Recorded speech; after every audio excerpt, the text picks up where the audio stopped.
উৎপন্না বিষ্ণু দেহত মুরাসুর বধাত্তায় তিথি রেবা একাদশী বরা।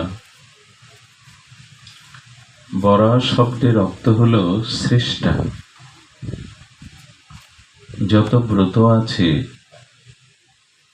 তন্মধ্যে সর্বশাস্ত্র স্বীকৃত একাদশী বরা।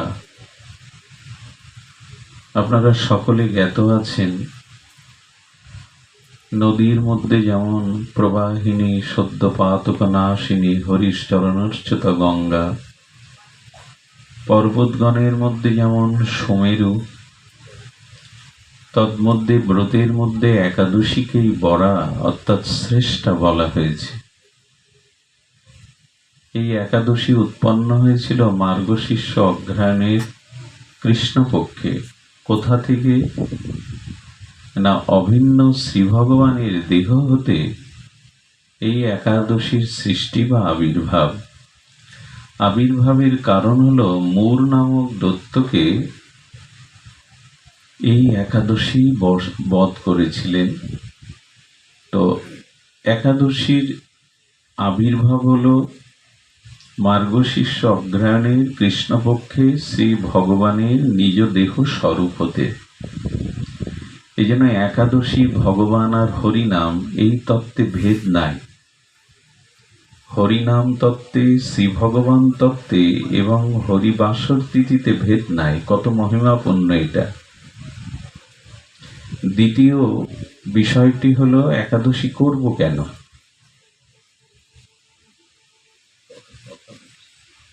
একাদশী কেন করব?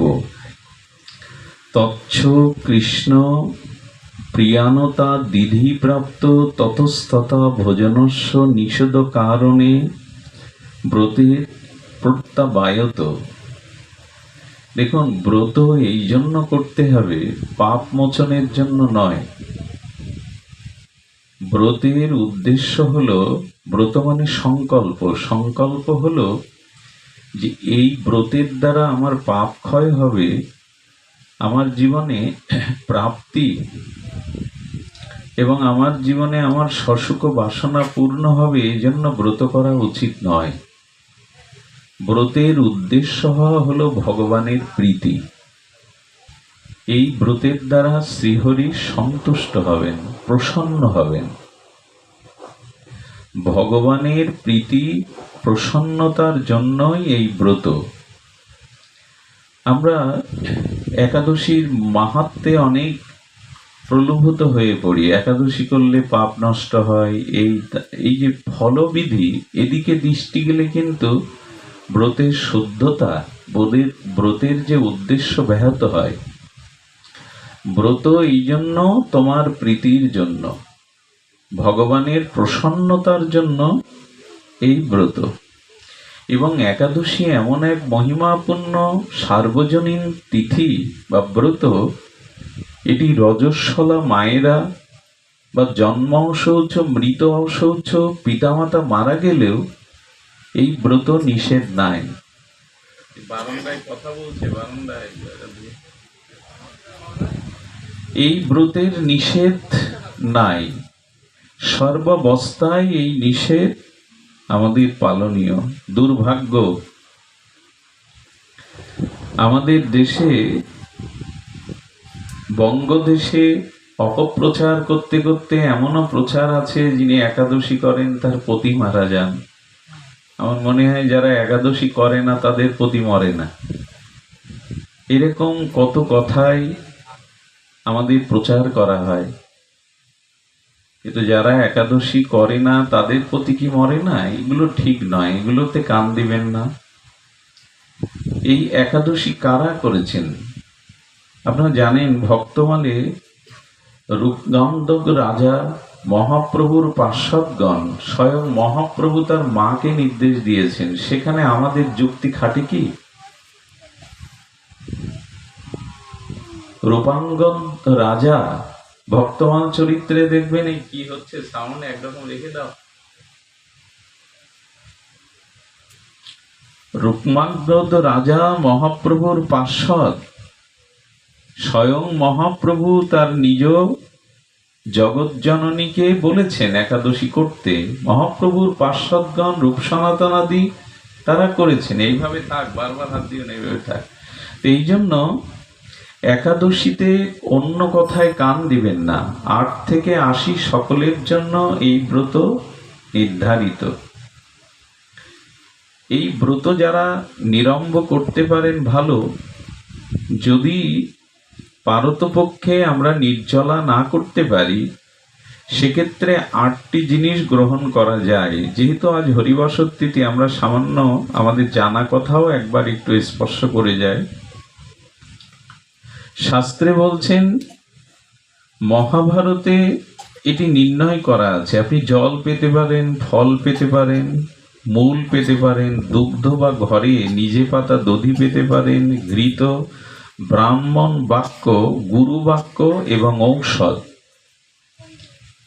এই 8টি জিনিস ব্রতে বিঘ্ন হয় না, ব্রতের সংকল্প বিনষ্ট হয় না। তো এই জন্য একাদশী সর্বদা পালন করবেন, এই জন্য যে একাদশীর দ্বারা আমাদের ভিতরে অসুরত্ব, আসরিক ভাব যেগুলো অবদমিত হয়, ভগবত ভক্তির উন্মেষ ঘটে, ভগবান অতি প্রসন্ন হন।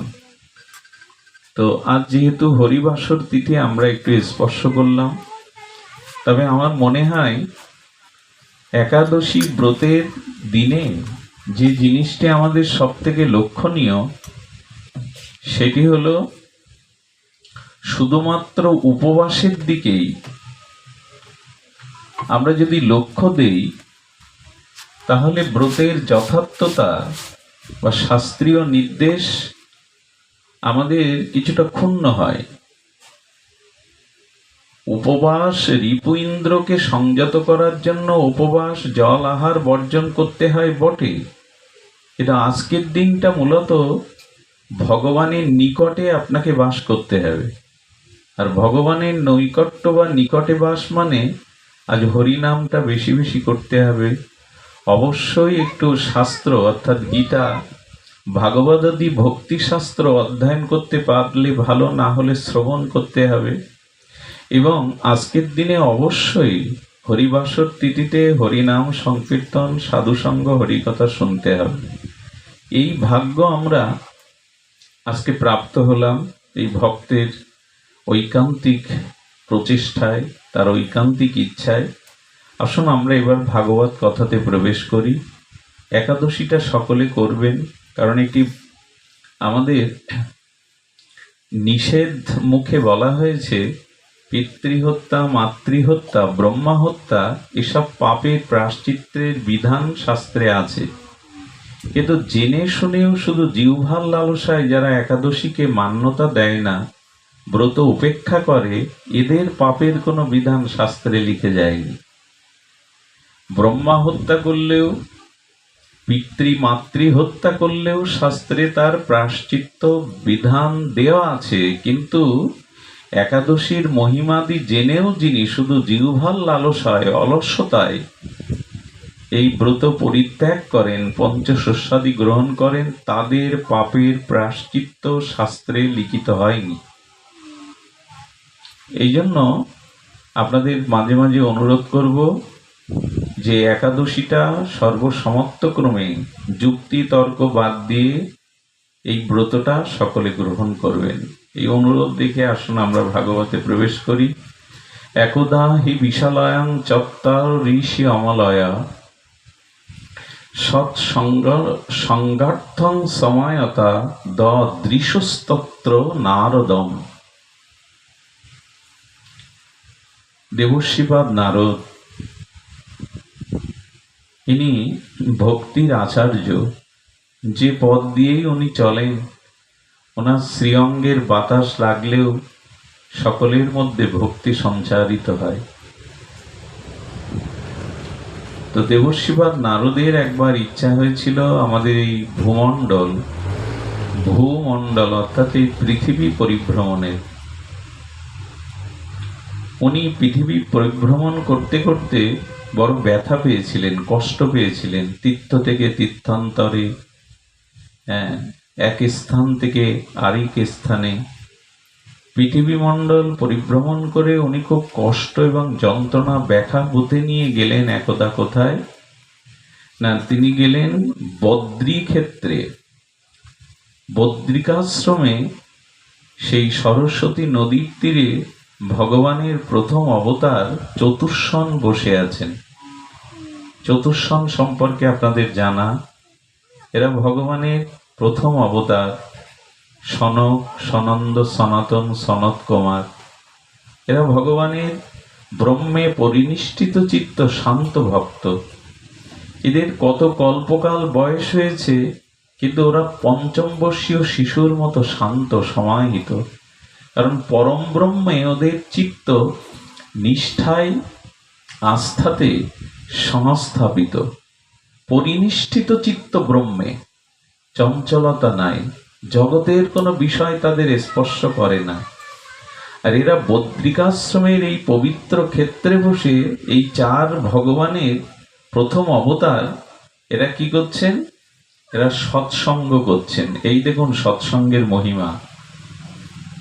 এরা সনক বক্তার আসনে বসেছে, আর তিন ভ্রাতা শ্রোতার আসনে বসেছে। আচ্ছা, আমরা মাঝে মাঝে কি বলি যে আজকে এখানে অনেক শ্রোতা নাই, নামমাত্র কিছু শ্রোতা, এখানে কি বা বলবো, আমি কি প্রকাশ করব ভাগবতে? কোনো বক্তার যেন কখনো এরকম মনোভাব না হয় যে এখানে শ্রোতা সংখ্যা কম। এক ভাই বক্তা, তিন ভাই শ্রোতা, ভগবত বলে চলেছেন। চারজন মিলে কি করছেন? একদাহি বিশালয়াং চত্বার ঋষি অমলয়া। সেই অমলাত্মা এই চতুর্সন ঋষিগণ বদ্রিকাশ্রমে এই পবিত্র ক্ষেত্রে বসে সৎসঙ্গ করছেন। আমার মনে হয় মানুষের বিবেক, মানুষের চেতনা, মানুষের কল্যাণ নিহিত আছে এই সৎসঙ্গেই। যতদিন মানুষের জীবনে এই সৎসঙ্গ মানে সংস্পর্শে জীব না আসছে, ততদিন কোনো জীবের মানসিক শান্তি আসতে পারে না। সৎসঙ্গে তো হরিকথা হয়, তবে ধ্যান দিয়ে শুনুন, যে মানুষের সাংসারিক কথা, বিষয় কথা ভালো লাগে, তার রুচিতে আসে, শুনতে আগ্রহ করে, ভাগবত লিখে দিয়েছেন সে ভগবান হতে অনেক দূরে, সে ভগবানের নিকটে নেই। যার বিষয় কথা, সাংসারিক কথা, কামনা বাসনার কথা বড় প্রিয় লাগে, মধুর লাগে, রুচি হয়, যার তিনি ভগবান থেকে বহু বহু দূরে। আর বিষয় কথাতে অরুচি হয়ে যাদের হরিকথাতে, ভগবানের নাম রূপ লীলা কথাতে রুচি হয়, জানবেন বহু জন্মের স্বীকৃতিতে তারা ভগবানের নিকটেই আছে, খুব কাছের লোক তারা। কারণ হৃদয়ের মধ্যে যাকে স্থান দিয়েছেন, হৃদয়ের অনুরাগ দিয়ে যাকে ভালোবাসেন, তার কথা না বলে আপনি থাকতে পারবেন না, তার কথা না শ্রবণ করলে আপনার ভালো লাগবে না। এই জন্য হরিকথা শ্রবণে যাদের রুচি হয়, জানবেন তারা ভগবানের খুব নিকটের জন। আর হরিকথাতে যাদের রুচি নাই, বিষয় কথাতে রুচি, জানবেন অনেক জন্ম ধরে ভগবান থেকে তারা অনেক দূরে সরে গেছে। তো যারা হরিকথাতে আসেন তারা বড় ভাগ্যবান। কিন্তু এখানে একটা সমস্যা আছে। হরিকথা শ্রবণের দ্বারা আত্মকল্যাণ, ঐকান্তিক হরিভক্তি কাদের লাভ হয়, সেখানে ভগবান শঙ্কর বিচার করেছে যে ভাগবত শ্রবণে শ্রোতার অধিকারী কে? তো তিনি বলেছিলেন, এক সময় ভগবান শিবের অর্ধাঙ্গিনী সহধর্মিনী সতী, ধ্যান দিয়ে শুনুন, কোলাহল না করলে এদিকে ধ্যান দিন। সতী ভগবান শঙ্করের সাথে ভরদ্বাজ ঋষির আশ্রমে তিনি চিত্রকূটে গিয়েছিলেন। এই ঋষি ভরদ্বাজের আশ্রমে ভগবান শঙ্কর আর সতী গিয়েছিলেন রাম গুণগাথা শুনতে। একবার ভেবে দেখেছেন, ভগবান শিব যাচ্ছেন হরিকথা শুনতে, তাহলে হরিকথা কতটা প্রিয় ভগবানের কাছে। ঋষি ভরদ্বাজের আশ্রমে, আর ভগবান শঙ্করকে দেখেই ঋষি ভরদ্বাজ তিনি উঠে ভগবান শঙ্করকে বন্দনা করে প্রণাম করেছিলেন। এই দেখুন, ভাগবত শ্রবণে কাদের প্রেম ভক্তি হয়, কারা কল্যাণ লাভ করতে পারে, তার অধিকারী কে?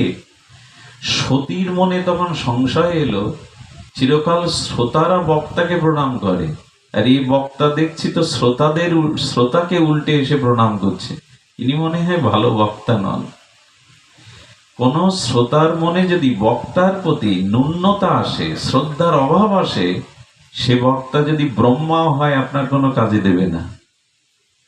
ভাগবত শ্রবণে কাদের কল্যাণ হয় সেটি আগে শুনুন। এখানে এলেই মঙ্গল হবে না, এখানে এলে কিন্তু অনেক অপরাধও আছে, সমস্যাও হতে পারে, সেগুলো আগে শুনে নিন। যখনই বক্তার প্রতি আপনার ন্যূনতা বা অশ্রদ্ধা কাজ করবে, এই যেমন সতীর করল, আরে কেমন বক্তা, শ্রোতাকেই প্রণাম করতে এসছে, তার মানে ভগবান শিব তো ঈশ্বর তত্ত্ব। ঋষি ভরদ্বাজের কাছে শুনতে গেছেন ঠিকই, কিন্তু ওনাকে সম্মান করেছেন। যেই বক্তার প্রতি আপনার ন্যূনতা অশ্রদ্ধা আসবে, তখন হরিকথাতে আপনার মনোনিবেশ হবে না। সতীরও হলো না, সতী বসে আছে কিন্তু হরিকথার দিকে ওনার মনোসংযোগ নেই। ভগবান শঙ্কর বুঝতে পেরেছিলেন, এবং এরপরে ঋষি ভরদ্বাজের আশ্রম থেকে সতী এবং ভগবান শঙ্কর আসতে গিয়ে তখন ত্রেতায় রামলীলা চলছে। ভগবান রামচন্দ্র মা জানকীকে হারিয়ে, সীতাকে হারিয়ে বনে বনে রোদন করছেন, হরিণীর কাছে, বৃক্ষের কাছে, নদীর কাছে। শিব ঠাকুর আনন্দে, ভগবান শঙ্কর আনন্দে সতীকে বলছেন, সতী, সাধু সঙ্গে হরিকথা শ্রবণের ফল দেখো, হরিকথা সাক্ষাৎ হরিকে মিলিয়ে দেয়, হরিকে পাইয়ে দেয়। এই দেখো আমার ইষ্টদেব ভগবান রঘুপতি রামচন্দ্র লীলা করছেন। উনি দূর থেকে, কারণ নরলীলা তো, সীতাকে হারিয়ে প্রভু কাঁদছেন, শিব ঠাকুর সামনে গেলেন না, লীলাতে ব্যাহত হবে, এই জন্য দূর থেকে সাষ্টাঙ্গে প্রণাম করলেন।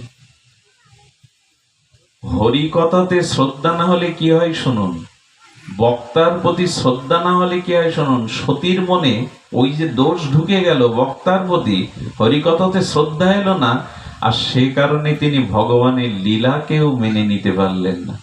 কি বললেন জানেন সতী? সতী বলছে, বউ হারিয়ে যে বেটা বনে বনে রোদন করে, সে কি ভগবান হয়? চিন্তা করতে পারেন? আপনাদের কি মনে হয় সতী এরকম ভুল করতে পারে? সতী তো আদ্যা শক্তি, পরমা বৈষ্ণবী শক্তি, সতী এরকম করছে কেন? খবরদার সতীর প্রতি আবার ন্যূনতা বুদ্ধি আনবেন না। উনি জন্ম মৃত্যুর ওপারে পরম যোগমায়ার শক্তি। এটা করছেন কেন জানেন? আচ্ছা, কোন সন্তানকে মা যখন হাঁটি হাঁটি পা করে হাঁটা শেখায়, সন্তানকে হাঁটাতে শেখাতে গিয়ে মা পেছনে হাঁটে কিনা? কোন সন্তানকে মা যখন হাঁটি হাঁটি পা করে হাঁটা শেখায়, তখন মা কোন দিকে হাঁটে? মা উল্টো দিকে হাঁটতে থাকে, আর সন্তানকে সামনের দিকে আনতে থাকে। যেমন মাতা পার্বতী আমাদের শিক্ষার জন্য সতী উল্টো হাঁটছেন, লীলাটা উল্টো করছেন যাতে আমরা শিক্ষা পাই। উনি ভুল করতে পারেন না, কিন্তু লীলা দিয়ে জগতে জানাচ্ছেন আমার মতো ভুল কেউ করো না। উনি পিছনে হাঁটছেন, প্রভু লীলাকে সন্দেহ করছেন, হরিকথাতে ওনার রুচি আসছে না, পিছনে হেঁটে সন্তানকে তো হাঁটা শেখাতে হয়। আমাদের সঠিক পথে চলা শেখাচ্ছেন উনি উল্টো পথে চলে। এটাই হবে এর তত্ত্ব। কেউ আর বলে বসবেন না যে সতী এরকম ভুল করলো কি করে, তিনি তো আদ্যা শক্তি। যখনই তিনি বিশ্বাস আনতে পারলেন না প্রভুর প্রতি, তখন শঙ্কর বটবৃক্ষে তলে বসে, বটবৃক্ষ মানে বিশ্বাস, আমি বিশ্বাস আঁকড়ে ধরলাম, পরীক্ষা করে মরতে হয় তুমি মরো। সতী কি করেছিলেন জানেন? প্রভুকে পরীক্ষা করার জন্য সীতারূপ ধরে সামনে গিয়ে উপস্থিত হয়েছিলেন। রামচন্দ্র বন্দনা করে প্রণাম করে বলছেন, মা তো সন্তানকে পরীক্ষা করতে হয়। লজ্জা পেয়ে উনি ওনার পরীক্ষায় তিনি উত্তীর্ণ না হয়ে চলে এসেছিলেন, এবং এসে আবার ভগবান শিবের সাথে মিথ্যাও বলেছিলেন। উনি যে পরীক্ষা করেছেন সীতারূপ ধরে, এটা ঢেকে গেলেন। শঙ্কর ভগবান শিব সেই দিন সতীকে মনে মনে ত্যাগ করেছিলেন, এই দেহে আর ভজন সাধন হবে না। সতী কি মরার তত্ত্ব? দক্ষ যজ্ঞে সতী কি মরে? সতীর জন্ম মৃত্যু আছে, কিন্তু এই শরীরটা না বদলালে আর ভজন সাধন হবে না। এই জন্য দক্ষ যজ্ঞে দেহ ত্যাগ করে পরে গিরিজা বা পার্বতী হয়ে এসে একসাথেই ভজন করেছিলেন। কথাটা বলার উদ্দেশ্য কি, বক্তার প্রতি, হরিকথার প্রতি যদি শ্রদ্ধা না আসে তাহলে বিপদ আছে। আর ভগবান শঙ্কর সেই দিনই বলেছিলেন হরিকথার শ্রবণে কাদের কল্যাণ হবে, একটু ধ্যান দিন। আপনাদের অনেকের দেখে সেই কথা মনে পড়ছে আমার। হরিকথা শ্রবণে যাদের অলসতা আসে, হাই ওঠে, নিদ্রা বা তন্দ্রা আসে এবং শরীরের আলস্য বোধ করে, ভগবান শঙ্কর বললেন এরা ভাগবত শ্রোতার অধিকারী নন। এবং এই কার্যটা যদি ভাগবত এসে করেন, নির্ঘাত আপনি অপরাধী হয়ে যাবেন। উঠে দাঁড়ান, হাঁটতে থাকুন, কিন্তু অলস্যতা যদি একবার আসে, নিদ্রা যদি আসে, শ্রদ্ধার অভাব যদি আসে, হরিকথাতে কিন্তু অপরাধ নিতে হবে। এই জন্য একসময় পার্বতীকেও ভগবান শঙ্কর বলেছিলেন যদি ঘুমিয়ে পড়ো, এই জন্য আমি তোমায় হরিকথা বলবো না। মনে মনে বলছেন আমাদের মতো তো আর কষ্ট করতে হয় না তোমার, সারাদিন উপবাস আছি, পরিশ্রম শরীর। আরে হরিকথাতে যদি ক্লান্তি দূর না হয় তাহলে জানবেন অনেক অপরাধ বাসা বেঁধেছে। কষ্টের জন্য এগুলো হয় না। অনেক জন্মের অপরাধ যদি থাকে দেহে, তবে সাধুসঙ্গ হরিকথাতে অরুচি জন্মায় এবং তখনই শরীর আর নিতে পারে না, হরিকথা নিতে পারেন না। এই জন্য এখানে আমাদের একটু সতর্কতার সহিত হরিকথা শুনতে হবে। এটা আমরা ভূমিকাতে একটু আনলাম এই কারণে যে হরিকথাতে অলসতা আসতে পারে। আমাদের রুচি হরিকথাতে, অভিরুচি, উৎকণ্ঠা খুব কম। এখন কেন এই হরিকথার এত মহিমা, সৎসঙ্গের এত মহিমা, সেটি দেবর্ষি বা নারদ এখানে উল্লেখ করছেন। দেখুন, এখানে উল্লেখ করতে গিয়ে নারদ বিস্ময়কর একটি কথা বলেছেন। উনি এই চতুর্শনের কাছে গেছেন, তার একটু কারণ আছে।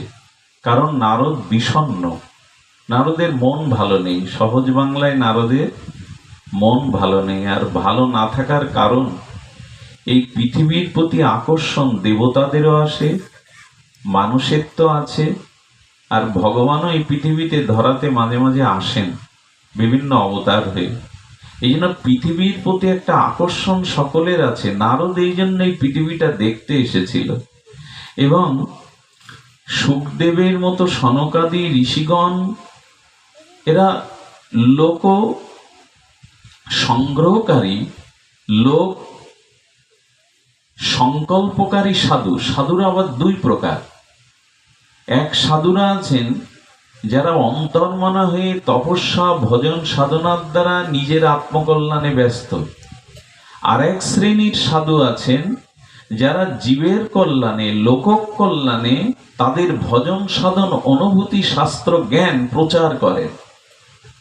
শুকদেব গোস্বামী তো অন্তর্মনা, কিন্তু ভাগবতে এসে বসলেন কেন বিনা নিমন্ত্রণে? উনি চেয়েছিলেন লোক কল্যাণ, জীবের কল্যাণ। এমনকি ব্যাসদেব, এরা হলো লোক কল্যাণকারী মহাত্মা। এরা এক জায়গায় বসে অন্তর্মনা হয়ে সাধন ভজন দ্বারা শুধু নিজের কল্যাণ চাননি। এরা বহু লোকের মধ্যে, বহু জীবের মধ্যেই ভগবত প্রেরণাকে, ভজন সাধন উপলব্ধিকে প্রচার করেছেন। আর এই প্রচারকারীর মধ্যে শুকদেবাদী, ব্যাসদেবাদী এরা অন্যতম। এরা ভগবানের প্রিয় সন্ত সাধু, ভগবানের প্রিয় শক্তি এরা জগতে প্রচার করছে লোক সংগ্রহের জন্য। এই জন্য উচিত হলো আমি আমার পরিবারে যদি ভক্ত হই, চরিত্রবান হই, সৎ হই, একদিন না একদিন এই পরিবার আমার আদর্শকে গ্রহণ করবে। এই গ্রামে একজন যদি সৎ চরিত্রবান, নির্মল চিত্র, পরহিতকারী, শুদ্ধ চরিত্রবান সাধু থাকে, তার দ্বারা একটা গ্রামের চেহারা বদলে যায়। বহু মানুষ তার সৎ আদর্শে উদ্বুদ্ধ হয়। একে বলে লোক সংগ্রহ।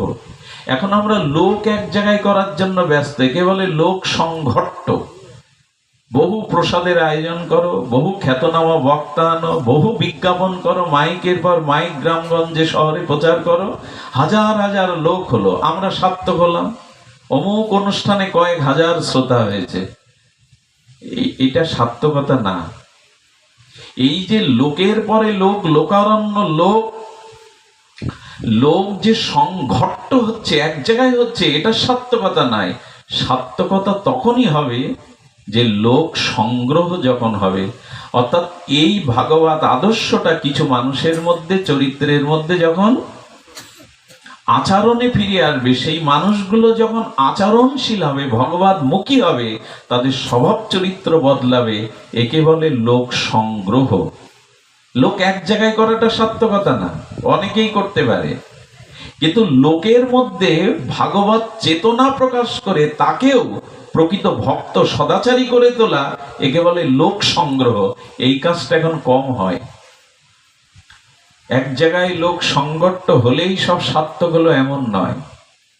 অল্প কিছু মানুষও যদি তাদের ভিতরে শুদ্ধ ভাব শ্রদ্ধা বিরাজ করে, আর তারা যদি ভাগবত শুনে নিজের স্বভাবকে, চরিত্রকে বদলিয়ে, সংস্কার বদলিয়ে তারা ভগবতমুখী হয়, সদাচারমুখী হয়, ভগবত চেতনাকে হৃদয়ে ধারণ করতে পারে, তখন তাকে বলে লোক সংগ্রহ। এইগুলোই করেছিলেন সমাজে ভক্তির প্রচার করে, ঘরে ঘরে ভগবানের নাম প্রচার। নিত্যানন্দ প্রভুর এত কি দায় পড়েছিল জীবের দ্বারে দ্বারে যাওয়ার? উনি সংকর্ষণ তত্ত্ব, মহাবিষ্ণু পর্যন্ত ওনার অংশের অংশ, সমস্ত অবতার ওনার অংশের অংশের অংশের অংশের কলা মাত্র। উনি কেন জীবের দ্বারে যাবেন, রক্ত ঝরাতে যাবেন? উনি যাবেন এই জন্য শুধু নিজে ভালো থাকাটা ভালো থাকা নয়, নিজের কল্যাণ, নিজের উদ্ধারটাই শুধু মঙ্গল নয়, পারতপক্ষে তুমি আগে উদ্ধার হও, তুমি আগে জীবন সার্থক করে অন্যের জীবনকে সার্থক করার চেষ্টা করো। প্রকৃত সাধু কারা? প্রকৃত সাধু পোশাকে নয়, আমি অমুক গুরুদেবের শিষ্য, আমি অমুক সম্প্রদায়ের আশ্রিত, এটা বড় পরিচয় সাধু নয়। বড় সাধুত্বের পরিচয় কাকে বলে, সাধুত্বের লক্ষণ কাকে বলে? এক কথায় আমাদের শাস্ত্র বলেছে, যিনি পরহিতে রত, যার দ্বারা জীব জগতের কল্যাণ হয়, অন্য জীবের হিত হয়। সেখানে মালা তিলকের কথা, পোশাক আশাকের কথা বড় করে দেখা দেয়নি। মালা তিলক প্রয়োজন, এগুলো আমাদের গ্রহণ প্রয়োজন, কিন্তু প্রকৃত সাধুর উপাধি যেটু, জাম্ববানের তেমন পোশাক ছিল না, ভাল্লুক বলা হয়, হ্যাঁ।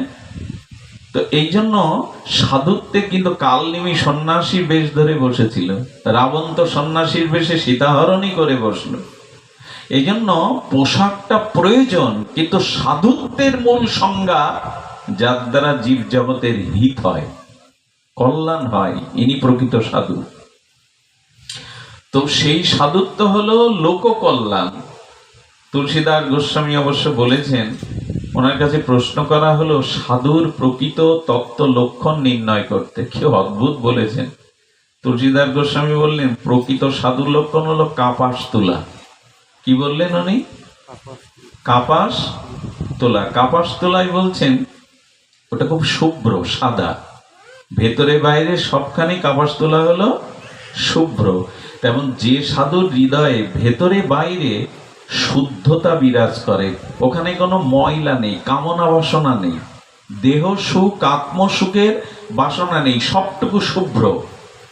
আর কাপাস তোলা কি হয় জানেন? খুব হালকা হয়, উড়ে যায় বাতাসে।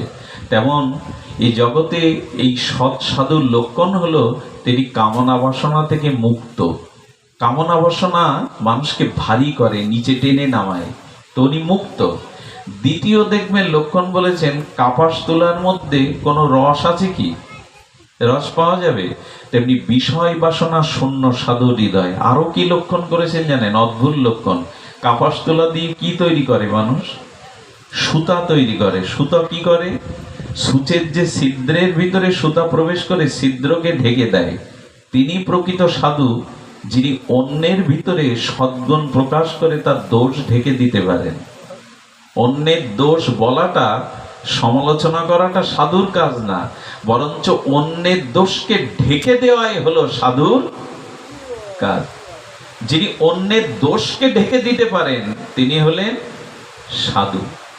বৃষ্টি নামলে আপনার বারান্দায় উঠুন, কষ্ট না পেয়ে বারান্দাতে উঠুন, নামতেই পারে বৃষ্টি। তো আপনারা শুনছিলেন। আর কি করে? কাপাস তুলো দিয়ে সুতো দিয়ে কাপড় তৈরি হয়। কাপড় কি করে? মানুষের লজ্জা ঢেকে দেয়।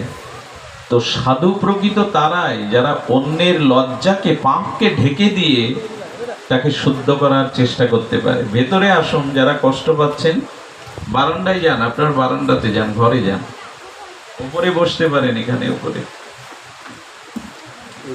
তো এই জন্য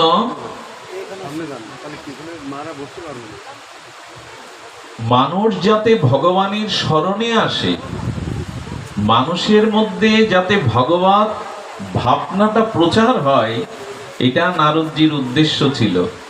আর এটাই সৎ সাধুর উদ্দেশ্য। নিজের কল্যাণের সাথে সাথে অপরের কল্যাণকারী হলো প্রকৃত সন্ত, প্রকৃত সাধু। যারা অপরের লজ্জাকে, ছিদ্রকে ঢেকে দিতে পারে। বাবা উপরে আসুন, কষ্ট না পেয়ে উপরে আসুন, উপরে জায়গা আছে, উপরে আসুন।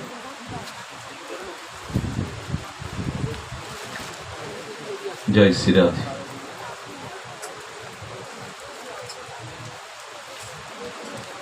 তো নারদজি মহারাজের আগ্রহ, অনুগ্রহ কি ছিল?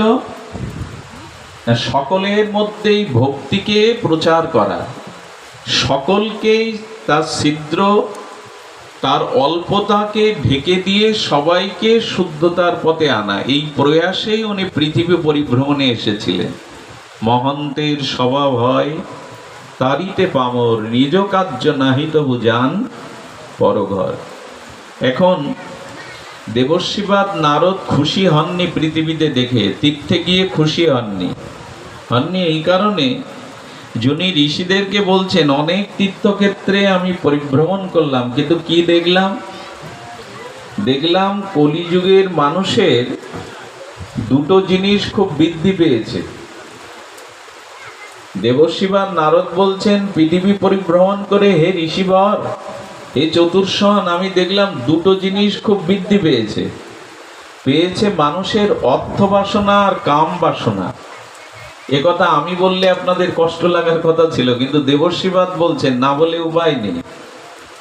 দেবর্ষিবাদ বলছেন দুটো বাসনা মানুষের বৃদ্ধি পেয়েছে। এক, কি করে অর্থ রোজগার করব, আর কি করে কাম বা দেহ ভোগ করব। দেবর্ষি বললেন যে এই দুটি মানুষের জীবনে মুখ্য বিষয় হয়ে দাঁড়িয়েছে, আরগুলো গৌণ। আচ্ছা, একটা কথা বলি, অর্থের পেছনে আমরা সারা দিন, সারা জীবন যেভাবে শ্রম দেই, পরিশ্রম দেই, ভাগবত বলছেন তার অর্ধেকটা পরিশ্রম, অর্ধেকটা চেষ্টা বা তারও একাংশ চেষ্টা যদি ভগবানের ভজনে দিতেন, অর্থ না পেলেও আপনি ভগবান পেয়ে যেতেন। আপনি নিজের কাছে বিচার করে দেখুন তো, সারাটি দিন, সারাটা জন্ম আমাদের অর্থের পেছনে যতটা শ্রম বুদ্ধি আমরা ব্যয় করি, তার অর্ধেকের একাংশও যদি ভগবত ভজনে ব্যয় করা যেত, ধনী সবাই চেষ্টা করেও হতে পারে না, কিন্তু ভগবান সবাই পেয়ে যেত। সেই চেষ্টা আছে। আচ্ছা, দিন রাত কয় ঘন্টা? 24 ঘন্টা। 8 ঘন্টা ঘুমে বাদ দিন। 8 ঘন্টা ঘুমানো সাধুর ঠিক নয়।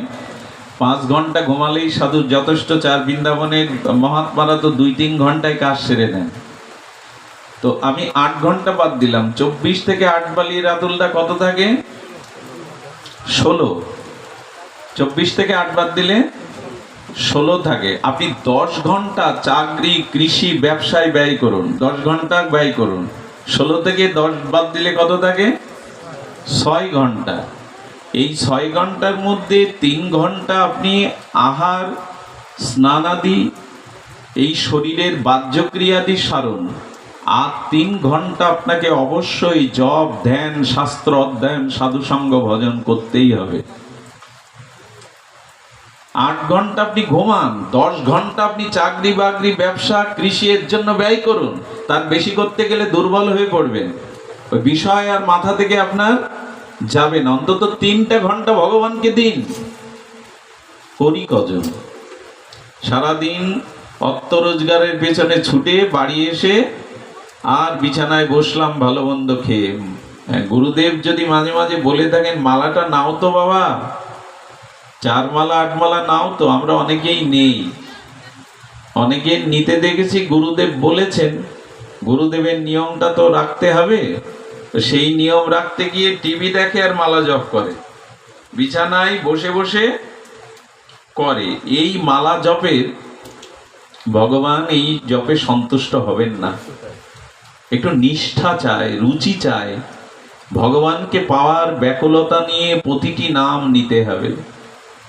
এমনি দই আপনাকে আমি ফাটিয়ে দিলাম, খেতে গরমে ভালো লাগবে, কিন্তু দইয়ের মধ্যে যদি ইলাচির গুঁড়া, একটু গোলমরিচের গুঁড়া, একটু লবঙ্গ দানা, একটু কিশমিশ, একটু কেশর, একটু বাদাম দিয়ে আপনাকে মধু দিয়ে দেয়া হয়, সেটা যেমন অমৃতের মতো স্বাদ হয়, তেমন এমনি নাম নেওয়া, কিন্তু প্রতিটা নামের সাথে যদি ভগবানের লীলা রূপ চিন্তন করতে করতে নাম করেন, সেই নামটা অমৃতের মতো আস্বাদন হয়ে যায়। জয় জয় রাধা। এই জন্য হরি হরি বলো। এক রাজা ঘোষণা করলেন, যে আমার রাজ্যে সবার ত্রিসন্ধ্যা করতে হবে, আমার রাজ্যে সবাইকে ত্রিসন্ধ্যা করতে হবে। উনি সন্ধ্যাকালীন রাজা তার সেনাদের নিয়ে দেখতে বেরিয়েছেন, কে আহ্নিক করছে না তাকে রাজদণ্ড দেয়া হবে। তো একজন বাহ্যক্রিয়া, ওই যে মলমূত্র ত্যাগ করতে যাচ্ছিলেন সন্ধ্যার সময়, তখন এই রাজাকে দেখেই তিনি সেই জল নিয়ে ওং নমঃ ওং বিষ্ণু শুরু করেছেন বসে। রাজা বলছে, এই বেটা, এটা কিসের আহ্নিক? বলে, এটা রাজার ভয়ের আহ্নিক। তার মানে বলে, এটা রাজার ভয়ের আহ্নিক, আর প্রকৃত আহ্নিক বাড়ি গিয়ে স্নান টান করে ঠাকুরের সামনে বসে করবো। এরকম গুরুদেব বলেছেন, জমের ভয় এই করে কাশি টানছে, এরকম না। মালা জপের সময় আপনাকে একটু হরিদাস ঠাকুর জঙ্গলের মধ্যে মালা জপ করতে যাবেন কেন? বেনা বলে গুহার মধ্যে বসে জপ করবেন কেন? উনি হরিনামকে বড় ভালোবাসতে হয়, খুব গভীর মনোযোগ দিয়ে প্রথম দিকেই নাম চর্চা করতে হয়। এই জন্য যতটুকু করবেন গুরুদেবের আদেশে মালা জপ, ততটুকু শ্রদ্ধা নিয়ে করবেন। শুধুমাত্র যান্ত্রিক ভজন করে আমরা এগোতে পারবো না। যন্ত্রের মতো, যেন ওই যে আগেকার টেপ রেকর্ড টিপে দিলে বাজতো, গ্রামোফোনে রেকর্ড বাজি দিয়ে বাজতো, এরকম না। আমাকে করতে হবে, তাই জোর করে মনের বিরুদ্ধে না, অনুরাগ নিয়ে করুন। তবে হ্যাঁ, নাম যেভাবে নেন কল্যাণ হবে।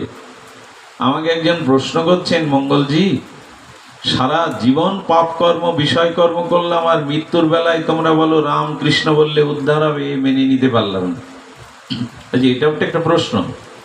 সারা জীবন ভগবত কর্ম করলাম না, অসৎ কর্ম করলাম, মৃত্যুর সময় গোবিন্দ বললে উদ্ধার হব? কিন্তু গীতায় তো বলেছেন, মৃত্যুর সময় যদি কারো ভগবানের নাম উচ্চারণ হয়, অজামিলের দৃষ্টান্ত আছে, অমুক তমুক। তো তাকে আমি একটু উত্তর খুঁজে পেয়েছিলাম গ্রন্থে।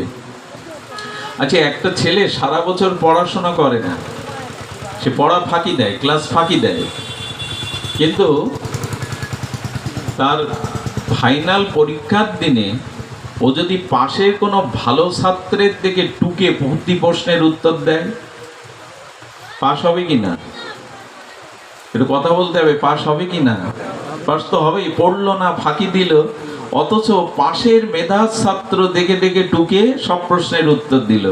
ও জি, এতেও নাম্বার পায়, পাশ করে।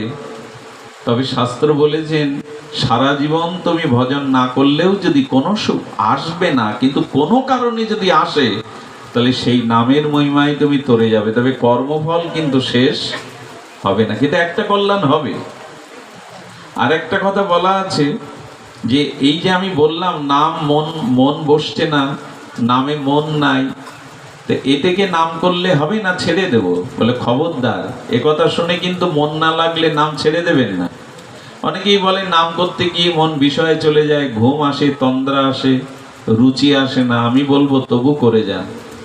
আচ্ছা, আপনি রেলে উঠেছেন, ট্রেন একটা স্টেশনে যেতে 2 ঘন্টা বাকি, কিন্তু আপনার ট্রেনে মাথা ঘুরছে, ভালো লাগছে না, আবার স্টেশন না হলে ট্রেন থামবে না।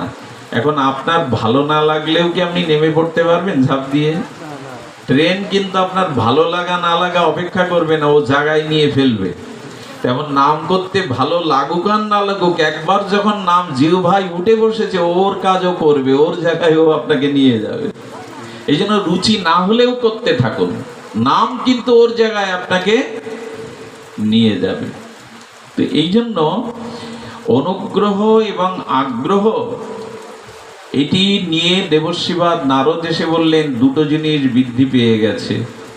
আমার কি মনে হয় আমি জানি না, যে এই অর্থ এবং ভোগ এই দুটি জিনিস দেবর্ষিবাদ নারদ বলে গেছেন সেই কবে, আর আজ এর সত্যতা আমরা জগতে দেখছি যে মানুষ অর্থের জন্য, জীবিকার জন্য যতটা সময় দেয় ভগবানের জন্য, অথচ সে এসেছে ভগবৎ প্রাপ্তির জন্য।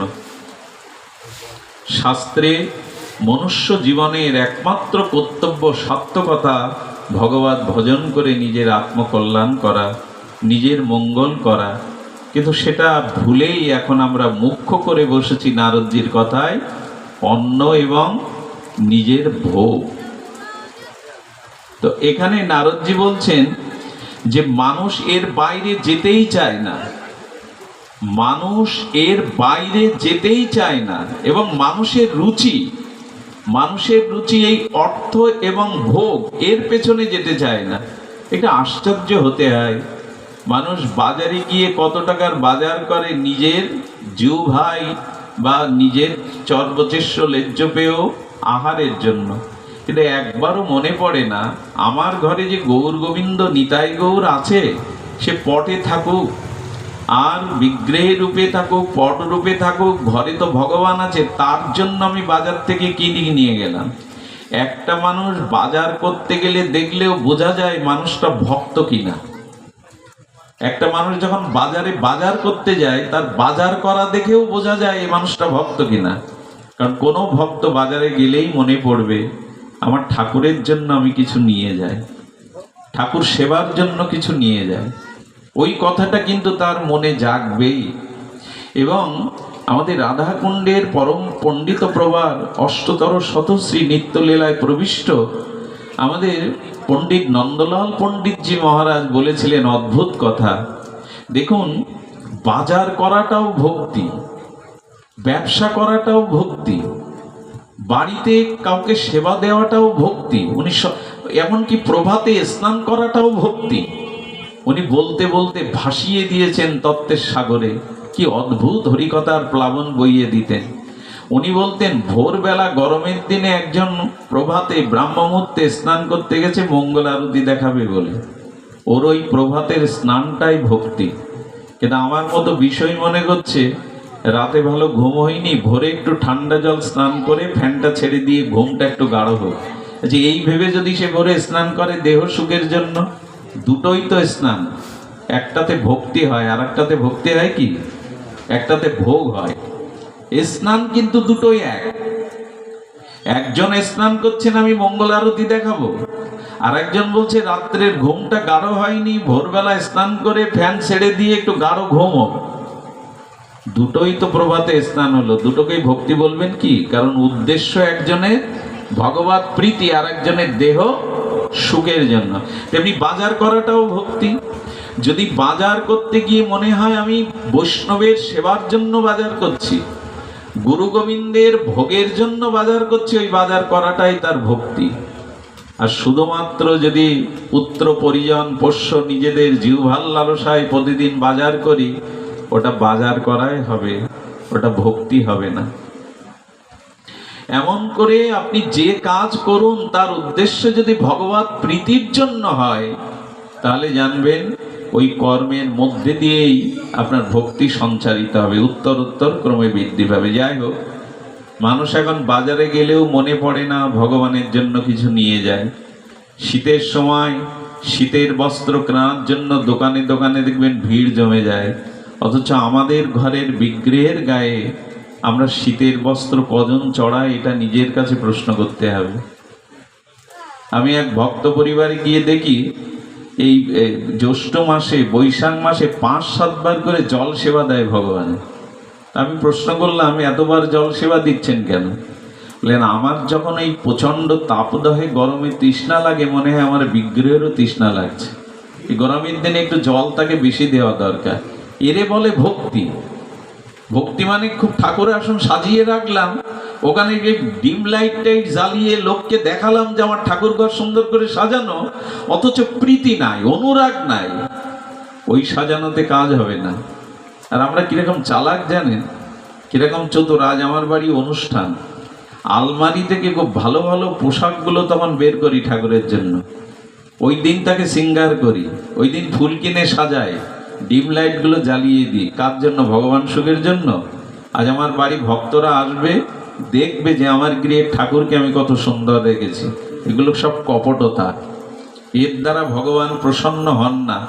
এবং আপনাদের কাছে একটা অনুরোধ, নিষ্কপটে ভজন করুন। অল্প করুন ভজন, ভজন অল্প করুন, কিন্তু নিষ্কপটে করুন, তাহলে ভগবান ওটা গ্রহণ করবে। মনে পড়ে দুর্যোধন কপটতার দ্বারা তোরণ নির্মাণ করেছেন। এখন যেমন মন্ত্রী, প্রধানমন্ত্রী, রাষ্ট্রপতি মহোদয় আসলে আমরা গেট করি না, দলের লোকজন গেট করে। দুর্যোধন কৃষ্ণ আসবে, কুরুক্ষেত্রের সাত্য শক্তি গোবিন্দের কাছ থেকে নেবে, তাই তোরণ নির্মাণ করে সব ব্রাহ্মণদের ভাড়া করে রেখেছে। কৃষ্ণ যেই নামবে তোমরা পুষ্প বৃষ্টি করবে, মানে ফুলের বৃষ্টি করবে, আর বলবে নারায়ণায় নম, শ্রী গোবিন্দায় নম, বাসুদেবায় নমঃ, জয় বাসুদেব ভগবান। এইভাবে টাকা দিয়ে কপটতা করে লোক রেখেছে, যারা রথ থেকে নেমেই এই তোরণ আর এই পুষ্প বৃষ্টি আর গোবিন্দের স্তুতি, বাসুদেবায় নম, গোবিন্দায় নম, এইসব শুনলে যাতে গোবিন্দ আমার প্রতি প্রীত হয়। যেই রথ থেকে নেমেছেন আর সকলেই ভাড়া করা লোকগুলো কপটতা করে বাসুদেব কৃষ্ণায় নম, গোবিন্দায় নম, জয় হোক দ্বারকাধীশ ভগবানের, যেই এইসব স্তুতি করছে, গোবিন্দ কানে আঙুল দিয়েছেন। এই দেখুন, গুরু মহারাজ রাধাকুণ্ডে এটা বলেছিলেন, কানে আঙুল দিয়ে জগৎকে দেখালেন, কপটতা করে যারা আমায় ডাকে তাদের ডাক আমার কান পর্যন্ত আসে না, আমি ওটা নেইও না। কপটতা করে আমায় ডেকো না। এই জন্য আমাদের মহাজন গেয়েছেন, গাও গাও সবে গৌরাঙ্গেরও গুণ সরল করিয়া মন। সরলতাকে ভগবান বড় বেশি ভালোবাসেন। পৃথিবীতে যারা ভগবান পেয়েছেন তাদের জীবনচরিত খোঁজ করে দেখুন, তারা খুব সরল। কপটতা থাকলে, এমনকি দুর্যোধনের আসনকেও স্বীকার করেননি গোবিন্দ। এও বলেছিলেন আমাদের শিক্ষার জন্য, দুর্যোধন তোমার সিংহাসনে কাঁটা বিছানো আছে, কাঁটার উপরে বসা যায় না, অভিমান অহংকার আছে। দুর্যোধনের 56 ব্যঞ্জন খাওয়ার কথার নিমন্ত্রণ দেখলে গোবিন্দ বলেছিলেন, কাকুক সেবা দিতে গেলে সেখানে দুটি বিষয় লাগে। এক, যিনি আহার করবেন তার ক্ষুধার বিষয় আছে, আর যিনি সেবা করাবেন তার সেবার ব্যাকুলতার বিষয় আছে। দুর্যোধন, এখানে যেমন আমার ক্ষুধা নেই, আর তোমার ভিতরে সেবার ব্যাকুলতাও নাই। কিছুই গ্রহণ করেননি উনি। এর দ্বারা কি বোঝালেন? সরল হও। চালাকি করে, কপটতা করে ভগবানকে ভজতে যেও না। বাড়ি অন্য দিন ঠাকুরের খোঁজ নেই, আজ লোক আসবে, ঠাকুরঘর সাজালাম, ভালো করে পোশাক পরালাম, হ্যাঁ, বাল্বগুলো। আর আমাদের বুদ্ধি কি? আচ্ছা, আপনার মাথার উপরে যদি 200 পাওয়ারের বাল্ব 2 ঘন্টা জ্বালানো যায়, আপনি মাথা ঘুরে পড়ে যাবেন। আর ঠাকুরের ভালো দেখাবে বলে তার মাথার উপর এত বড় বাল্ব জ্বালিয়ে দিয়েছি, ওর ভগবান ভালো আছে তো? ওইখানে কতটুকু আলো ব্যবহার করলে ভগবানের সুখ হয়, এই বুদ্ধিটাও থাকতে হয় মাথায়। চুনি বাল্ব জ্বালিয়ে দিই, তুলসীর গায়ে, বিন্দাজির গায়ে চুনি বাল্ব দিয়ে জ্বালিয়ে দিই। ওটা আপনার গায়ে দিলে থাকতে পারবেন তো? টিকতে পারবেন? আবেগ ভালো জিনিস না। লোক দেখানো ভাবটা থাকলেই পিছিয়ে পড়বেন। এই জন্য আমাদের গোস্বামীগণদের দিকে তাকিয়ে দেখুন, নিজেদের নাম নিশানা পর্যন্ত লিখে যায়নি তারা গ্রন্থে। এখন আমি যদি একটা ছোট বই লিখি না, এই প্রথম পৃষ্ঠায় শেষ পৃষ্ঠায় ডাটা থাকে, ছবি সহ কে আমি 14 গোষ্ঠীর ডাটা থাকে। রূপ সনাতন কখনো নিজেদের গ্রন্থের নাম নিশানাও লেখেননি। আমাদের গোস্বামী 8 জন, কিন্তু লেখা আছে 6 জনের নাম, 6 গোসাই। এই 8 জন, একজন হলো আমাদের কবিরাজ কৃষ্ণ গোস্বামী পাদ, আর প্রচণ্ড বিরক্তি তিনি লোকনাথ গোস্বামী। লোকনাথ গোস্বামী হুঁশিয়ার করে দিয়ে বলেছিলেন কবিরাজ কৃষ্ণ গোস্বামীকে, চৈতন্য চরিতামৃতের পাতায় আমার নাম নিশানাও যেন না থাকে। চিন্তা করতে পারেন? এই জগতের সাথে তাদের কোনো যোগ নাই, এই জগতের কোনো কিছু তাদের চাওয়া পাওয়ার বিষয় নাই। যশ, খ্যাতি, পূজা, প্রচার, ঘর বাঁধেননি বিরক্তি লোকনাথ গোস্বামী। কিশোরী কুঞ্জে ঝুড়ির মধ্যে দিয়ে রাধা বিনোদকে রাখতেন, রোদ বৃষ্টি ঝড়ে ওখানেই কাটিয়েছেন সারা জীবন, কুঠিরও বাঁধেননি। তো ওদের কি দেবেন আপনারা? আর কবিরাজ কৃষ্ণ গোস্বামী নিজের নাম লেখেননি, এই জন্য গোস্বামী 8 জন হলেও আমরা 6 গোস্বামী বলে এরা নিজেদের নাম লিখতে দেননি। এখন তো বিজ্ঞাপনের যুগ, তাই যত পারেন ভগবানের সামনে কোনো কপটতা বিজ্ঞাপন করতে যাবেন না, অনেকটা পিছিয়ে যেতে হবে। যাই হোক, এখন মানুষ কামনার বাইরে, অর্থের বাইরে যেতেই চাইছে না, এটা নারদজি বলছেন। এবং অর্থ উপার্জন করে সুখ ভোগ করাই তাদের জীবনের একেবারে মুখ্য উদ্দেশ্য। ঘর বাঁধবো, ছেলে মেয়েকে ডাক্তার ইঞ্জিনিয়ার বানাবো, টাকা পয়সা জমা থাকবে, পাসপোর্ট ভিসাও থাকবে, বছরে 2 বার করে চেক আপ করবো, আর আমার মরণ আসবে কি করে? এই করেই তো কাল যায়, এই করেই তো সময় যায়। কিন্তু এইভাবে যাওয়ার জন্য আমাদের আশা নয়। এই জন্য দেবর্ষি বা নারদ বলছেন জীব যেন সব ভোগ প্রদান হয়ে গেছে। দেখুন, প্রতিদিন ঠাকুর ঘরের ভগবানের অভিষেকের একটু চরণামৃত নিন, তুলসী ধোয়া শ্রী গোবিন্দের চরণ জলে যে চরণামৃত, এটা নিলে অকাল মৃত্যু সহজে হবে না। অনেক ব্যাধি হতেও মুক্ত হওয়া যায় শ্রদ্ধাভরে চরণামৃত নিলে। আচ্ছা, এখানে যারা আমরা আছি, নিজের কাছে প্রশ্ন করুন তো, প্রতিদিন আমরা চরণামৃত নেই কিনা? যে কোনো মন্দিরে যাবেন, শ্রীধাম বৃন্দাবনে, ওখানে চরণামৃত রাখা আছে, অন্য কিছু রাখা নেই। দেখবেন একটা পাত্রে চরণামৃত রাখা আছে, এটাই নিতে হবে। চরণামৃত সনাতন হিন্দুদের মধ্যে 60% প্রতিদিন নেয় না, কিন্তু 60% হিন্দু প্রতিদিন 3-4 কাপ চা খায়। ওটাই তার ভুল হয় না। ওটা সন্ধ্যা হলে সকাল হলে মাথা যন্ত্রণা করতে থাকে। পান আমার আপত্তি নেই, চা পাবেন না কেন, কিন্তু চা পাওয়ার সময় হলে নেশা লেগে যায়। ওইটা তাড়াতাড়ি বাড়ি গিয়ে বা যেখানে প্রস্তুত আছে করি, কিন্তু চরণামৃত, এই বুদ্ধি দিয়ে কি করে যাব ভগবানের কাছে? এই মায়াময় সংসার পার হব কি করে? চরণামৃততে বুদ্ধি হলো না, চায়ে বুদ্ধি হলো। চরণামৃত নিলে কি কল্যাণ হয়, এটা তো অনেকের জানা। তারপরে দেখবেন ঠাকুর ঘরে গিয়ে একটা তুলসী পাতা দিতে কত সময় লাগে, কি দুরূহ সময় আমরা অতিক্রান্ত করছি। এত প্রচার, এত ভাগবত, এত নামযজ্ঞ, কিন্তু ধর্ম আচরণে ফিরে আসছে না। ধর্ম শুধু অনুষ্ঠানের স্রোত বইছে। আজ প্রতি গ্রামে যান, কোনো না কোনো জায়গায় ভাগবত হচ্ছে। আমার মতো বকা উল্লা এখন ঘরে ঘরে, ডাকলেই পেয়ে যাবেন। এই জন্য যজ্ঞ 24 প্রহার, 56 প্রহার, 72 প্রচার হচ্ছে, কিন্তু মূল কথা হলো ধর্ম কি শুধু অনুষ্ঠানই? ধর্মের কোথাও বলা নেই যে অনুষ্ঠানই ধর্ম, বক্তব্যই ধর্ম। ধর্মে বলা আছে আচারও পরম, বলা আছে অনুষ্ঠানও পরম ধর্ম, পোশাকও পরম ধর্ম, বলা আছে কোথায়? কোথাও বলা নেই। অনুষ্ঠান দরকার, পোশাক দরকার, কিন্তু ধর্ম কখন জাগবে? যখন ধর্ম আচরণে আসবে। আচ্ছা দেখুন, ধর্মের লক্ষণ কি? পর স্ত্রীতে মাতৃজ্ঞান। এটা কি বলবার বিষয়, শোনার বিষয়, না আচরণের বিষয়? এটা কথা বলতে হবে। এটা কিসের বিষয়? বলবার বিষয়, আচরণের বিষয়। আর কি? মদ বা নেশা জাতীয় দ্রব্য পরিত্যাগ করো। এই যে পরিত্যাগ করো বলছে, যদি ভুল করে কুসঙ্গে এগুলো নিয়ে থাকো, বিড়ি, সিগারেট, চা, কফি এগুলো নিয়ে থাকো, ত্যাগ করো। এটা আচরণের না বলা বা শোনার? সব ধর্মের সব আচরণগুলো সদাচার, সম, দম, আস্তেয়, সত্য, অক্রোধ, এই ধর্মের লক্ষণগুলো একটাও বলার ও শোনার জন্য না, সবগুলো আচরণের জন্য। সেই আচরণই কই? এই জন্য দেবর্ষি পাদ ব্যথা পাচ্ছেন। জগৎ আজ অর্থ আর ভোগের পিছনে দৌড়াচ্ছে। জীবনের এটাই যেন মূল উদ্দেশ্য আমাদের জীবনের। এই জন্য শাস্ত্র বললেন যে বৃন্দাবনে গিয়ে আমি দেখলাম, এই বৃন্দাবনে ভক্তি দেবী যুবতী কিন্তু জ্ঞান বৈরাগ্য বিদ্ধ হয়ে গেছেন, জরাজরগ্রস্ত হয়ে গেছেন, তাই ভক্তি কাঁপছে।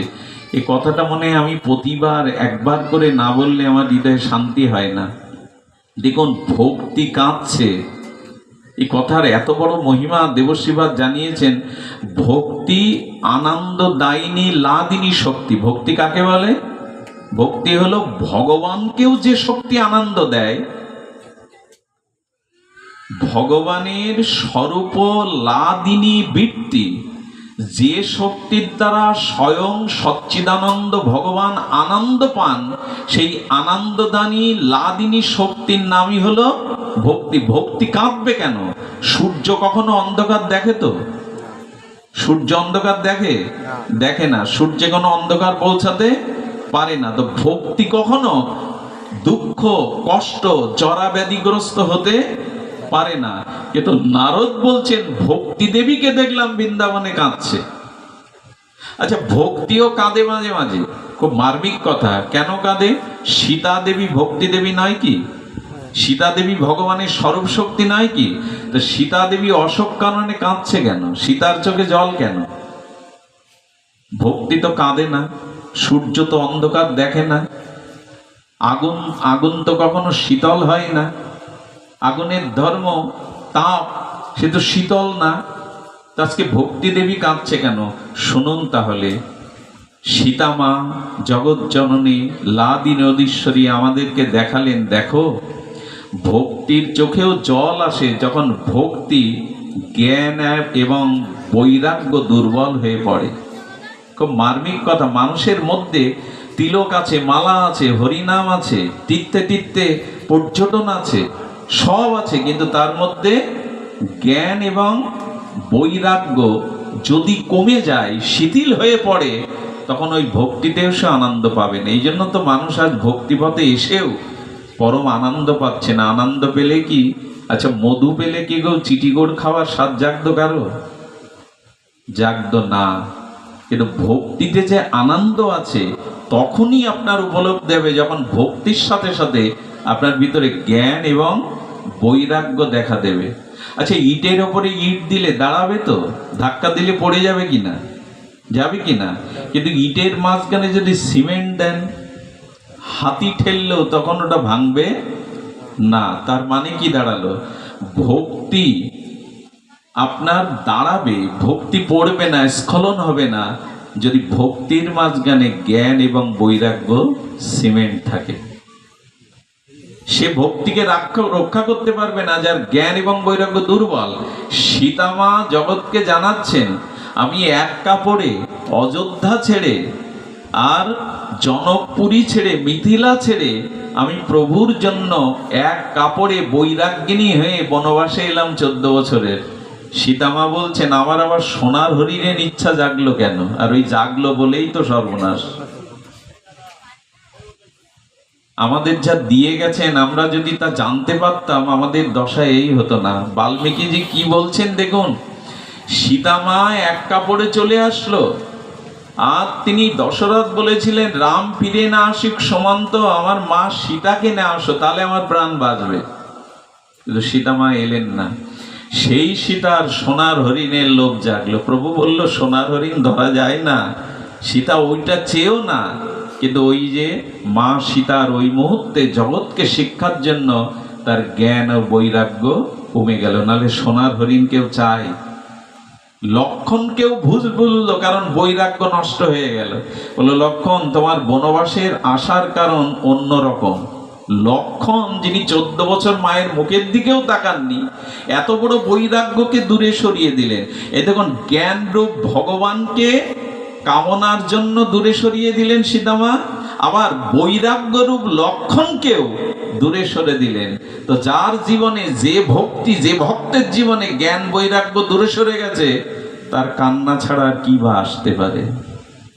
সীতামা বলেছিলেন, এই জ্ঞান আর বৈরাগ্য দুর্বল হওয়ায় আজ অশোক কাননে, অর্থাৎ যেখানে শোক থাকার কথা না, সেখানেও মা কাঁদছে। আমরাও কাঁদবো আমাদের জ্ঞান বৈরাগ্য না থাকলে।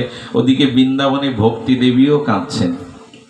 ভাগবত মহিমায় আপনারা শুনেছেন, ভক্তি দেবী কাঁদছেন এবং নারদকে বলছেন যে আমি যুবতী মা আর আমার পুত্র বৃদ্ধ জড়গ্রস্ত, হে নারদ উপায় করুন। কি অদ্ভুত ভাগবত আমাদের দার্শনিক বিচার করেছেন। এই জন্য দেখুন, এই পথে যারা আমরা চলছি, সদ্গুরুদেবের কৃপা পেয়েছি, হরিনাম পেয়েছি, সম্প্রদায় দীক্ষা পেয়েছি, আমাদের উচিত হবে জ্ঞান এবং বৈরাগ্যকে উন্নত রাখা। শুধু বাইরের ভক্তির আচরণ করলে ভক্তি টিকবে না। সীতামা কাঁদছে, কারণ আজ আমি জ্ঞান এবং বৈরাগ্যকে দূরে ঠেলে দিয়েছি। লক্ষণ বৈরাগ্য, রামচন্দ্র হলো জ্ঞান ও মূর্তিম পুরুষোত্তম। এ দুটোকে দূরে সরিয়ে দিলেই সীতা হলেও, ভক্তি দেবী হলেও আপনার কান্না ছাড়া অন্য কিছু থাকবে না। এর থেকে বড় দৃষ্টান্ত আমার ঝুলিতে নেই। এই জন্য আসুন, আমাদের জ্ঞান এবং বৈরাগ্যকে আমরা চেষ্টা করি ভক্তি রক্ষার জন্য, ভক্তি সুরক্ষার জন্য। এইটুকু আমাদের চিন্তায় আসতে হবে, যাতে আমাদের ভিতরে জ্ঞান এবং বৈরাগ্য, আর এটি আসে সাধু সঙ্গ থেকে। কিন্তু কি বলবো আপনাদের, এই সংসারে আজ আমরা আস্তিক্য বেশেই অনেকটা নাস্তিক্যের পরিচয় দিচ্ছি। ঈশ্বরকে মানি বটে, কিন্তু অনুরাগ এলো না, যথাযথ রুচি, শ্রদ্ধা, প্রীতি ভগবানের প্রতি এলো না। আর মানুষের এখন স্বভাব দেখুন, মানুষ এখন ভালো ভালো বই পড়ে, কিন্তু তাদের ব্যক্তিগত জীবনে সেই বইয়ের ভালোটুকু কতটুকু নিয়েছে আমরা? গীতা ভাগবত কারো বাড়ি কম আছে? আলমারি ভর্তি গ্রন্থ সাজানো আছে, যেখানে যা একখানে করে কিনে আনি, কিন্তু ওর মধ্যে যা যা ভালো উপদেশ আমার চরিত্রে এসেছে। তো বৈষ্ণবপদ বাবাজি মহারাজ বলেছিলেন রাধাকুণ্ডের তটে, বলেছিলেন আলমারির মধ্যে গীতা ভাগবতের তত্ত্ব রসগুলো এখন তেলা পোকা আর ইঁদুর খায়, আমরা আমাদের মধ্যে সেই রস আনতে পারি না। ওই বইগুলো রাখতে রাখতে তেলা পোকা আর ইঁদুর কেটে নিয়ে যায়। কত চর্চা করি আমরা। এই জন্য ভালো ভালো পুস্তক জমিয়ে রেখে, ভালো ভালো কথা শুনিয়ে, ভালো ভালো কথা বলে কাজ হবে না, যদি ওই ভালোটুকু তুমি তোমার চরিত্রে না আনতে পারো। আরো একটা জিনিস হয়েছে, ওই যে বললাম জ্ঞান, চেতনা, বিবেক। মন্দিরে যাই আমরা, মন্দিরে গিয়েই শুধু ভগবানকে দেখে আহা কি বিগ্রহ, কি অপরূপ শৃঙ্গার, কি অপরূপ দর্শন, এমন বলে স্তুতি করে প্রণাম করি। আচ্ছা, প্রণাম করে মন্দির থেকে বেরিয়ে আর কারো মধ্যে ভগবান দেখি তো? ওইখান থেকে বেরিয়ে আর কারো মধ্যে ভগবান?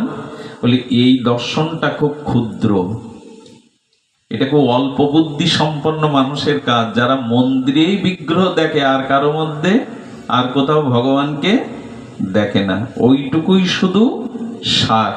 এই জন্য মানুষের মধ্যে যে ভগবান, সকলের মধ্যে যে তিনি আছেন, জীবে সম্মান দিবে জানে কৃষ্ণ, এ শুধু চৈতন্য চরিতামৃতের বাণীতেই রয়ে গেল। মন্দিরে ভগবানকে দেখে আহা করি, ওইখানে চোখের জলে লুটিয়ে পড়ে প্রণাম করি, করুন, এটা নিয়ম। কিন্তু সকলের মধ্যে ভগবান আছেন, পিতামাতার মধ্যে, সকলের মধ্যে, প্রতিটি জীবজন্তুর মধ্যে। তাই দেখুন, মনে আছে তো আপনাদের সেই নামদেব দ্বাদশীতে পালন করতে গিয়ে রুটি বের করেছেন, গাছতলায় রুটিতে একটু মাখন লাগাতে যাবে, কুকুর এসে রুটি দুটো নিয়ে গেল।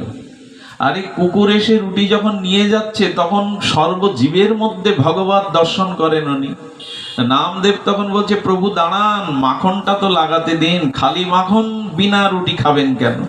সেই মাখনের কৌটো নিয়ে 2 কিলোমিটার দৌড়ে গেছে কুকুরের পিছনে। ভগবানও ভালো পরীক্ষা বোঝেন। এক গাছতলায় দাঁড়িয়ে কুকুরের মধ্যে থেকে এই চতুর্ভুজ নারায়ণ আবির্ভূত হলেন, নামদেবকে আশীর্বাদ করলেন যে সকলের মধ্যে ভগবত দর্শন এসেছে তোমার, তুমি প্রকৃত ভক্ত। শুধু মন্দিরে ভগবানকে দেখবেন না, সকলের মধ্যে তিনি আছেন, সেটাই দেখুন। আর আমাদের রুচি দেখুন, আমরা এই রাজমিস্ত্রি তৈরি করা, আমাদের মন্দির তৈরি করার জন্য এখন ব্যস্ত। কত মন্দিরে প্রদীপ দেওয়ার লোক নেই জানেন? নিত্য সেবারও বাড়িতে একটা মন্দির করতে পারলেই হলো। কালেকশন করে বড় মন্দির করলাম, পরে কি হবে এ আমাদের দৃষ্টি নেই। আমি বলি কি, মন্দির করুন, কিন্তু আপনার দেহটাকে মন্দির করুন। বাইরে খুব মন্দির করার হিড়িক ভালো জিনিস না। এটা সুরক্ষা, এটা নিত্য সেবা, তার মর্যাদা রক্ষাটা এক সময় যদি না হয়, তবে এটি করি আপনার সার্থকতা হবে না। কত মন্দির আজ মুরারি মোহন দাস বাবাজি যদি না আসতেন, অনেক মন্দিরে প্রদীপ নিভে যেত, সেবা হতো না। উনি শুধু ভালো ভালো আমাদের খাওয়াননি, বৈষ্ণব সেবা 64 মহন্তের সেবা 56 ব্যঞ্জন দিয়ে সেবা করেননি, উনি অনেক মন্দির, শত শত মন্দির সংস্কার করেছেন। ভজনস্থলী, মহাপ্রভুর পরিকরবৃন্দের ভজনস্থলী সংস্কার করে নিত্য সেবা পূজার ব্যবস্থা করেছেন, বিগ্রহ প্রতিষ্ঠা করেছেন উনি। এগুলোই কাজ। মন্দির বানিয়ে সেখানে আর পরে সেবা পূজার ব্যবস্থা নেই। ঘরে বিগ্রহ আনলাম শখ করে, কিন্তু সেখানে একটু ভগবানের ভোগ লাগাবারও আমাদের স্পৃহা নেই। এই আবেগ ভালো না। ভালো যদি হতে হয় দেহকে মন্দির করুন, সকলের মনের মধ্যে মনোমন্দিরে ভগবানকে দেখুন। সুধীজন, আমি যে কথা খুব বেশি বেশি বলেছি যে মন্দিরে গিয়ে আমরা ওখানে খুব সংযত হয়েছে। মন্দিরের মধ্যে কেউ সিগারেট খায়, ধূমপান করে, কিন্তু ওই মন্দিরটা তৈরি করা রাজমিস্ত্রির, আর আমার এই দেহ মন্দিরটা তৈরি করেছে ভগবান। মনুষ্য দেহটা ভগবানের কৃপা ছাড়া পাওয়া যায় না। তো ওইখানে সিগারেট টানেন না, আর যে মন্দিরটা রাজমিস্ত্রি ইটকাঠ দিয়ে করা না, ভগবানই করেছে, সেই মন্দিরে সিগারেট টানেন কি করে? ওইখানে তো ভগবান আছে হৃদয়ে। আচ্ছা, মন্দিরে গিয়ে ডাবের জল ঢালি, দুধ ঢালি, এই মন্দিরে মাঝে মাঝে যা ঢালি তার এই আসনে বসে বলা উচিত না। কি করে ঢালি? আচ্ছা, কিছু মনে করবেন না। রাধা গোবিন্দ মন্দিরে, নিতাই গৌর মন্দিরে ওইগুলো নিয়ে যাবেন, ওই খাদ্যগুলো নিয়ে যাবেন কেউ? তা যে মন্দিরে গোবিন্দ আছে, ঈশ্বর তৈরি করেছে যে মন্দির, সেখানে ওখানে দিই কি করে? এসবগুলো বিচার করেছেন? মন্দিরে নিয়ে যাই আমরা কখনো? ওইগুলো বাজার থেকে নিয়ে যায়, ওইগুলো কিনে মন্দিরের মধ্যে মন্দিরে তোলেন না, অথচ যে মন্দির ঈশ্বর নির্মাণ করেছেন, হৃদয়ে ভগবান আছেন, সেই মন্দিরে গড়ে তুলছি। হলো কি? এই জন্য আসুন আগে আমরা জ্ঞান এবং আমাদের বিবেককে জাগাই। বিবেক যদি না জাগে, চেতনা যদি না জাগে, জ্ঞান যদি না জাগে, তাহলে কিন্তু আমাদের আত্মকল্যাণ হবে না। তাই আমাদের মহাত্মারা বলেছেন, সকলের মধ্যে ভালোটা দেখতে শুরু করো। যদি ভগবান দেখতেও তোমার অত বড় দৃষ্টি না আসে, তুমি এক কাজ করো, তুমি সকলের ভালোটা দেখতে শুরু করো। এইটুকু তো শুরু করতে পারি আমরা, কিন্তু আজ আর আমরা সেটি শুরু করেছি। যাই হোক, কলিযুগে একটিমাত্র উপায়। এখন অনেক সমস্যার কথা তুললাম, এগুলো আপনাদের ভালো লাগার কথা না, কিন্তু আমি এড়িয়ে যেতে পারি না। বর্তমান প্রেক্ষাপটকে, আমাদের বর্তমান অবস্থাকে এড়িয়ে আমি কথা বলতে পারি না, ভালোও লাগে না। কারণ ভগবান 18 অধ্যায়ে